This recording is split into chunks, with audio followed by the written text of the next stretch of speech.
another video और आपका आज वीडियो। स्वागत है। आज वीडियो हम लेकर आए हैं, उसका टाइटल है जुबीन गर्ग की संपत्ति पर हुआ होश उड़ाने वाला खुलासा, जुबीन गर्ग नेटवर्थ, जुबीन गर्ग लाइफस्टाइल। तो चलिए देखते हैं ये वीडियो, लेकिन उससे पहले इस वीडियो चैनल का ओरिजिनल लिंक आपको हमारी वीडियो के डिस्क्रिप्शन मिल जाएगा, सब्सक्राइब किया, लाइक शेयर को फॉलो करें इनके चैनल को। इसके अलावा मैं लोग चैनल लेकर शॉर्ट लिंक भी हमारी वीडियो के डिस्क्रिप्शन मिल जाएगा, सब्सक्राइब किया, लाइक शेयर को फॉलो करें। चलिए देख लेते हैं ये वीडियो।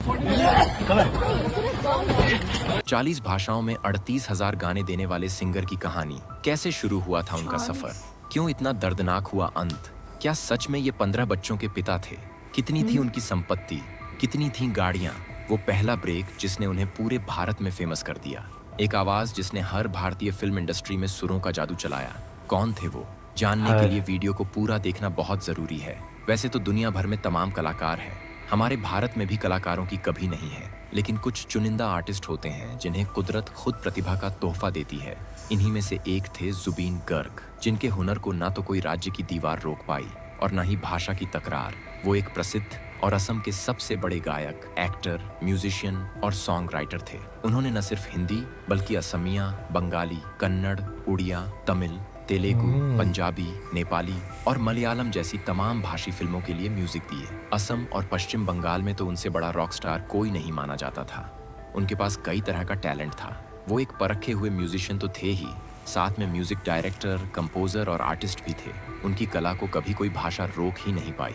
उन्होंने असमिया, बंगाली, हिंदी, नेपाली, तमिल, तेलुगु, कन्नड़, मलयालम, मराठी और यहाँ तक कि अंग्रेजी भाषा में भी गाने गाए। इस तरह से उन्हें करीबन 40 भाषाओं का ज्ञान था और वो हर इंडस्ट्री के लिए काम कर रहे थे। इसके साथ ही उन्होंने 10 से भी ज्यादा म्यूजिक इंस्ट्रूमेंट जैसे ढोल, मैंडोलिन और इलेक्ट्रॉनिक कीबोर्ड बजाने का हुनर भी सीखा और अपने कई गानों में वो खुद ही इंस्ट्रूमेंट बजाया भी करते थे और मौका मिलने पर फिल्मों में एक्टिंग का तड़का भी लगाते थे। यानी वो एक गीतकार तो थे ही, साथ में एक एक्टर, डायरेक्टर और पोएट भी थे। और ये हुनर उन्हें कहीं ना कहीं विरासत में मिले थे। दरअसल जुबीन का जन्म 18 नवंबर 1972 को पूर्वोत्तर भारत में पूर्व का स्कॉटलैंड और बारिश की राजधानी चेरापूंजी जैसे शहर के रखवाले मेघालय राज्य के तुरा में एक ब्राह्मण परिवार में हुआ था। उनके पिता मोहिनी मोहन बोरठाकुर पेशे से एक मजिस्ट्रेट थे, लेकिन कोर्ट में कानूनी दांव पेंच सुलझने से ज्यादा उन्हें कविता और गीत लिखने में इंटरेस्ट था। उन्हें जब भी मौका मिलता वो अपनी डायरी खोलते और कविता लिखना शुरू कर देते। धीरे धीरे उन्हें कपिल ठाकुर नाम से गीतकार और कवि के रूप में प्रसिद्धि मिलनी शुरू हो गई। इस तरह जुबिन को राइटिंग का टैलेंट अपने पिता से मिला। वहीं उनकी माँ स्वर्गीय इलीबोर ठाकुर एक सिंगर थी और मेघालय की गलियों में अक्सर उनकी आवाज गूंजा करती थी। वो स्टेज शोज भी करती थी, यानी सुरीली आवाज और सुरों को संगीत की ताल में पिरोने होने का हुनर जुबिन को अपनी माँ से मिला। जुबीन गर्ग की 2 बहनें भी हैं। उनकी एक बहन डॉ पालमे बोरठाकुर एक समाज सेवी है, जबकि गर्ग की छोटी बहन जोंकी बोरठाकुर एक्ट्रेस और गायिका थीं। जुबिन अपनी छोटी बहन के बहुत करीब थे। दोनों में अक्सर भाई बहन वाली नोक झोंक के साथ साथ प्यार भी उमड़ता था।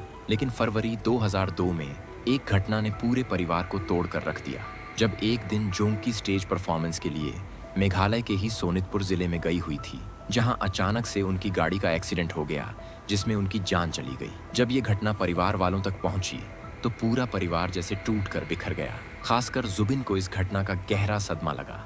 उन्होंने अपनी बहन की याद में शिशु एल्बम भी रिलीज की, जिसे वो अक्सर तब सुना करते थे जब उन्हें जोंकी की बहुत याद आती थी। घर में एंटरटेनमेंट का माहौल होने के चलते जुबिन को बचपन से ही इस इंडस्ट्री में इंटरेस्ट आ गया, जिस वजह से उनका मन पढ़ाई में भी ज्यादा नहीं लग सका। लेकिन पढ़ाई के महत्व को समझते हुए उनके माता पिता ने उन्हें पढ़ाने का भरपूर प्रयास किया। उनकी शुरुआती education Tamulpur higher secondary school से पूरी हुई, जहां वो एक एवरेज स्टूडेंट रहे और इसी स्कूल से उन्होंने मैट्रिक की परीक्षा पास की। इसके बाद वो बोरुआ कॉलेज में चले गए, जहां उन्होंने साइंस से ग्रेजुएशन की डिग्री कंप्लीट करने के लिए एडमिशन लिया। लेकिन अपने म्यूजिक करियर को पीक पर पहुंचाने के इरादे और म्यूजिक में इंटरेस्ट के चलते उन्होंने पढ़ाई को बीच में ही छोड़ दिया और इसके आगे किताबों को त्याग कर संगीत की दुनिया में पूरी तरह से ध्यान केंद्रित कर लिया। और उनके इस सफर में पहली गुरु बनी उनकी माँ, जिन्होंने जुबिन को संगीत से जुड़ी हर छोटी बड़ी बात सिखाई, उनके गुण और उनकी कमियों को बताया, ताकि वो उनमें सुधार कर अपने आप को परफेक्ट बना सके। हालांकि माँ से संगीत का ज्ञान वो करीब 3 साल की उम्र से ही ले रहे थे, इसीलिए अब उन्हें एक बड़े गुरु की जरूरत महसूस हुई और ये कमी पूरी की पंडित रॉबिन बनर्जी ने, जबकि रमानी राय ने उन्हें असमिया लोक संगीत से इंट्रोड्यूस करवाया। वैसे तो जुबीन स्कूल और कॉलेज के दिनों से ही गाने गा रहे थे, लेकिन उन्हें असली इंस्पिरेशन मिली साल 1992 में, जब उन्होंने एक यूथ फेस्टिवल में परफॉर्मेंस दी और इसके बदले गोल्ड मेडल जीता। बस यही से उनकी प्रोफेशनल सिंगिंग की जर्नी शुरू हो गई। उन्होंने इसी साल नवंबर में अपनी पहली असमिया एल्बम अनामिका लॉन्च की, जो लोगों को खूब पसंद आई। असम में इस एल्बम के चलते जुबिन को जमकर प्यार मिला। इसके बाद तो उन्होंने एक के बाद एक कई गाने रिकॉर्ड किए, जिनमें तुमी जुनू परिबा हून और तुमी जुनाकी हुबाक प्रमुख रहे। वहीं 1993 में जुनाकी मोन, 1994 में माया और 1995 में आशा जैसी एल्बम्स को रिलीज किया, जो न सिर्फ हिट साबित हुई बल्कि म्यूजिक इंडस्ट्री में जुबीन का नाम सबसे ऊपर लहराने के लिए भी इन एल्बम्स ने एक सुनहरा रास्ता इख्तियार किया और यहीं से उन्हें मुंबई जाने की इंस्पिरेशन मिली। और 1995 के मिडिल में वो माया नगरी की चमक धमक भरी दुनिया में भी पहुंच गए। यहाँ बॉलीवुड में अपने नाम का सिक्का जमाने के लिए उन्होंने पहले इंडी पॉप सिंगल एल्बम चांदनी रात शुरू की। इसके बाद उन्होंने हिंदी एल्बम और रीमिक्स गाने रिकॉर्ड किए, जैसे 1996 में चंदा, 1998 में जलवा, 1999 में जादू और 2000 में स्पर्श। जलवा उनकी आवाज वो की देखो मिठास देखो ऐसी ये थी है कि जलवा। ये है हिंदी फिल्मों जलवा। के मुझे तो डायरेक्टर्स भी लगता है उन्हें अपनी फिल्मों में म्यूजिक देने के लिए बुलाने लगे और गद्दार, दिल से, डोली सजा के रखना, फिजा, कांटे जैसी कई फिल्मों में उन्हें गाने का मौका मिला। एक तरफ जहां ये गाने लोगों को पसंद आ रहे थे, वहीं मुंबई में उनका पहला बिहू एल्बम उजान प्रीति भी कमर्शियली सक्सेसफुल साबित रहा। वैसे आप सभी ने वो गाना तो सुना ही होगा, मुंबई से आया मेरा दोस्त। ये गाना भी जुबिन की आवाज में ही है, जिसे 2003 में रिलीज किया गया था और ये गाना आज भी धूम मचाने के लिए काफी है। हालांकि फिर भी बॉलीवुड में उनका सबसे बड़ा ब्रेक थ्रू माना जाए तो वो साल 2006 में आई इमरान हाशमी की फिल्म गैंगस्टर से मिला, जब उन्होंने फिल्म को या अली गाना दिया, जिसके बोल और म्यूजिक आज भी लोगों को हल्ला मचाने पर मजबूर कर देता है। इस फिल्म की जितनी ज्यादा हाइप थी, उससे कई गुना ज्यादा या अली सॉन्ग की थी, जिसने जुबिन को रातों रात पूरे भारत का नंबर 1 सिंगर बना दिया था। इस सॉन्ग के लिए उन्हें बेस्ट प्लेबैक सिंगर का GIFA अवार्ड भी मिला। और या अली सॉन्ग के बाद तो उन्हें क्रिश 3 में दिल तू ही बता, दम मारो दम में जीना है, राज 3 का क्या राज है, पाकीज़ा जैसे बेहतरीन गानों में अपनी आवाज देने का मौका मिला। और यही से न सिर्फ वो मेघालय, असम और आंध्र प्रदेश बल्कि पूरे भारत के टॉप सिंगर में शुमार हो गए। और अब वो न सिर्फ बॉलीवुड बल्कि असम, कन्नड़, तेलुगु, तमिल, मलयालम, गुजराती ऐसी तमाम फिल्म इंडस्ट्रीज के लिए गाने गाने लगे। उन्होंने अपने 33 साल के करियर में 38,000 से भी ज्यादा गाने गए, यानी एक साल में करीबन 800 गाने। वो लगातार काम करते रहे और अपनी इनकम को बढ़ाते रहे। फिल्मों, गानों और म्यूजिक कंपोजिशन के अलावा वो कई ब्रांड के साथ एंडोर्समेंट करके भी अच्छी खासी कमाई कर रहे थे। कहते हैं कि जुबिन को गाड़ियों का बहुत शौक था। उनके पास एक से बढ़कर एक लग्जरियस गाड़ियों का कलेक्शन था, जिनमें मर्सिडीज बेंज, रेंज रोवर वेलार, BMW X5 और एक कस्टम कॉटेड इसूजू SUV भी शामिल थी। और जोरहाट में उनका आलीशान घर भी बना हुआ है, जिसे बांस और असमिया कला से सजाया गया है। इस घर की एक एक चीज को जुबिन ने अपने अंडर में तैयार करवाया है। ये घर बाहर से जितना खूबसूरत है, अंदर से उतना ही आलीशान है। जुबिन की नेटवर्क की बात करें तो 2025 तक उनकी कुल संपत्ति 70 करोड़ के लगभग है। बात उनके परिवार की करें तो जुबिन ने 4 फरवरी 2002 को असम की मशहूर फैशन डिजाइनर गरिमा सैखिया से शादी रचाई थी। ये एक लव मैरिज थी, जिसकी कहानी भी बड़ी दिलचस्प है। कहते हैं कि दोनों की लव स्टोरी एक लेटर से शुरू हुई थी। गरिमा, जो उस वक्त मुंबई में पढ़ाई कर रही थी, जुबिन की एल्बम्स अनामिका और माया की दीवानी थी।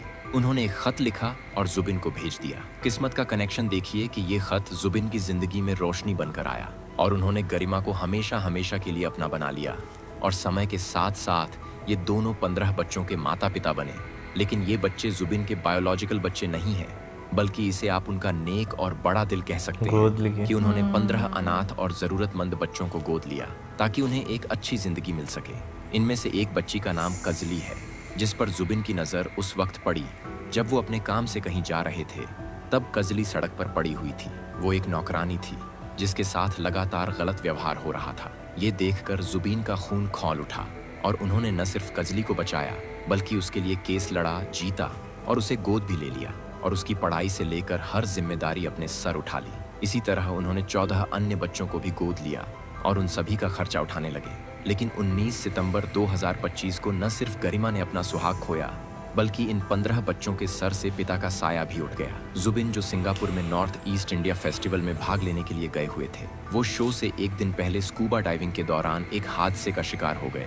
पानी के नीचे उन्हें सांस लेने में दिक्कत हुई जब आसपास स्विमिंग कर रहे लोगों ने ये बात नोटिस की तो उन्हें पानी से बाहर निकालकर कार्डियोपल्मोनरी रिससिटेशन (CPR) देने की कोशिश की। साथ ही नजदीकी अस्पताल में भर्ती भी करवाया गया, लेकिन जुबीन ज्यादा समय तक जिंदगी की डोर को पकड़े ना रह पाए और अस्पताल में उन्होंने दम तोड़ दिया। 52 साल की उम्र में जुबिन के इस तरह से दुनिया से रुखसत हो जाने पर पूरे देश की आंखें नम हो गईं।